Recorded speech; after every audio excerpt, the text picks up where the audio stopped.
With other, objectives that we have, economic development, job creation. Right. And this is just one of the things that we thought could lead in that direction. Because ultimately, as we encourage folks to grow their own food, not only is it good for them for health purposes, for environmental sustainability purposes, but also for potential economic development. We can create industries and economies of scale based on what folks are growing. Right. And it's been piloted in other places. So we've been talking with food purchasers, hoping to potentially team them up with distribution and transportation resources, folks who can do quality control, and hopefully we can aggregate some of what our local growers are producing and put that stuff out to market. So, right.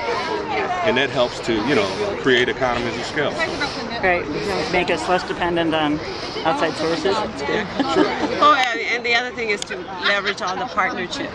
And even like yourselves, I think the Bureau of Economic Development was created by President Preckwinkle, and it brought different departments together that touch upon economic development possibly, but also what I've discovered is that there's so many resources out there, and there's so many communities doing different things, especially in suburban Cook County, the south suburbs. And I think our charge is to try to link all those together and kind of align resources so that we better leverage what there is.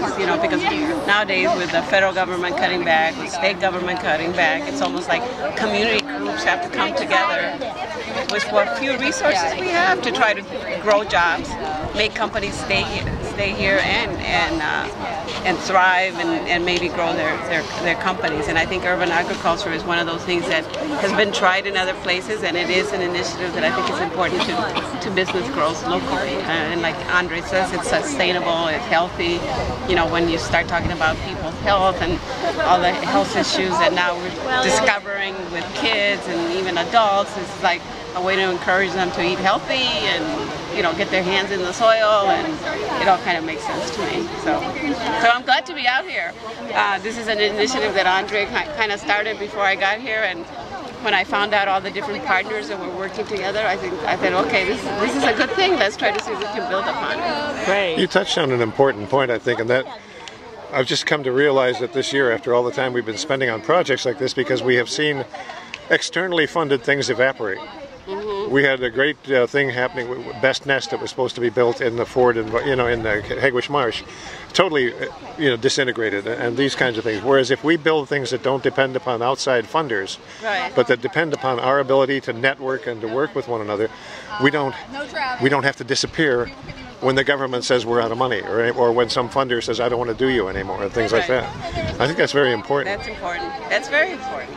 Because I think the power of the people is like you folks and some of the other people here who are here as volunteers. And then it just takes a little, it takes funding, but if you aggregate the resources, I think we'd do a much better job of sticking to a program and making it do what it's supposed to do, as opposed to like when it comes from the feds and then the funding disappears and it's like gone. And it's like, okay. Yeah, one slam door doesn't shut us down. Yeah. But there's another thing, is that once you accept the federal funding, you have to do what they want. Yeah, yeah. And sometimes you're doing things that you didn't start out to do. Right. I mean, it's a different mandate, a different focus all the time, so it's always questionable. So.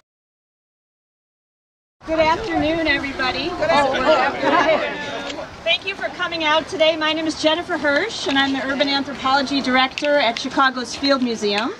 We have been a partner with Cook County on creating this beautiful day for you. We ordered the weather, and it's been really exciting to work with Andre Garner and the rest of the wonderful staff at Cook County to help start this Cook County Urban Agricultural Network. And I have the honor of thanking President Toni Preckwinkle for her leadership with the county and for all the inspiration that she is giving to her staff and to the rest of us in Cook County to work together and start new partnerships to make the county a better place to work, live, and play, and garden. And I would like to turn the mic over to Mayor Peloquin. Thank you very much, Mayor of Blue Island, for hosting us today. And I hope you all have a wonderful afternoon. Thank you. Well, it's a great day, isn't it? Yeah. Whenever you come to the island, it's like this. You know, I want to thank Tommy Brown and Sports Association. Where's Tommy at? You know, we had as a city some problems financially as things that Tommy came in and started running the center and has brought all these programs down here. And it's a testament to him and his organization, and more so about the people that live down here, about how well they work together. So to everybody from down here, congratulations. I've been mayor 27 years, and I'll be perfectly honest with you. Since President Preckwinkle took over, I've never seen the county open up so many doors and become so involved in bringing things back to the local level. She brings an attitude of teamwork. She brings an attitude of we're in this together. She brings us an attitude of Cook County, whether you're south, west, north, or in the city, we're all in this together. And I think as we begin these small projects, we begin to rebuild our country. Not just our county, but our country. Because the country has to start going back to very local, very basic premises of we help the local areas. She brings the county, which is I think the second or third largest in this country, back to that local level. And programs like this make you people as taxpayers feel part of the solution. And that's what I think is great. So with great honor and humbly, I present to you the President of Cook County Board, Toni Preckwinkle.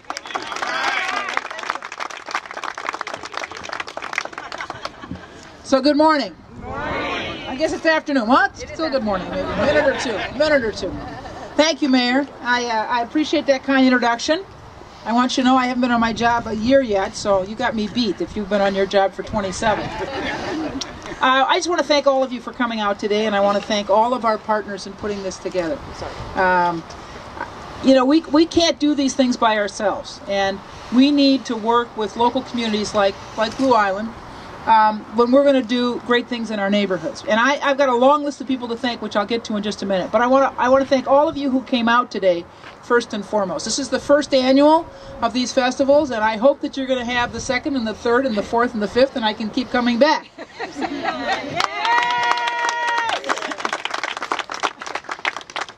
I want to list our folks who are partners with us. The Cook County Urban Agricultural Network, in particular our Bureau of Economic Development, Maria Saldana, who's head of our bureau, is here.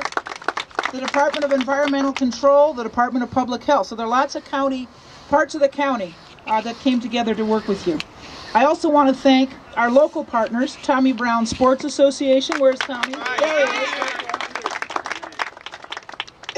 Of course, the city of Blue Island, and there are a whole bunch of other neighboring communities. The village of Dixmoor, Ford Heights, the city of Harvey, the village of Park Forest, the village of Riverdale, the village of Robbins, the Field Museum, Chicago State University, Prairie State College. So again, you know, thanks to everybody who was involved. As I said, I hope you'll invite me back next year for your second annual, and we'll look forward to many more beyond that. Thanks so much.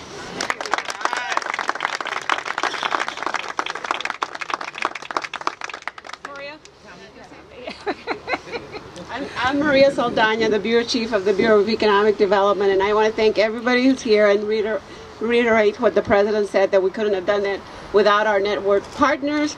And we have Barbara Malouf here, who's going to try to get a link in our website so everybody can get a link to everybody who's here. More importantly, get resources so you can start your own gardening. I want everybody to learn how to grow something.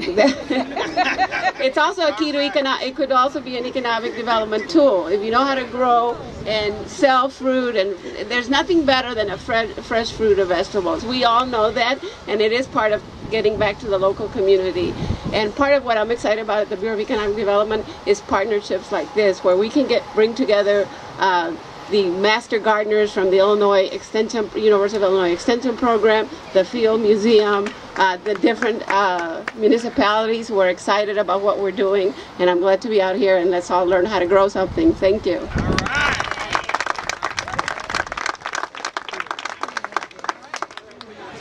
Hi Kevin, I'm glad to be out here on this beautiful sunshiny morning. I'm Barbara Fields, trustee on the Harvard Library Board, networking, all these beautiful people. This project is going to go across the country. I'm so glad that I'm out here to be able to get information and share it and spread it. So Kevin, God bless you, and I hope that this message will go out to everybody. And remember, sow a seed, reap a harvest. Thank you. Right? Thank you.